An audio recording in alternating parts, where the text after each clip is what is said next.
Hammer, stage name Miriam, professional actress, famous for her role as Yasim in Q film 2020. Age how old as of 2020? 15 years old. Year of birth 205. Birthplace France, Europe. Current residence the USA. Nationality French. Gender female.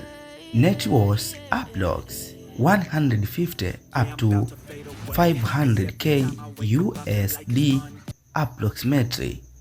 Income source move TV series, collaboration with other brands. Education, highest qualification, studying, school, homeschooling, alma mater, will update.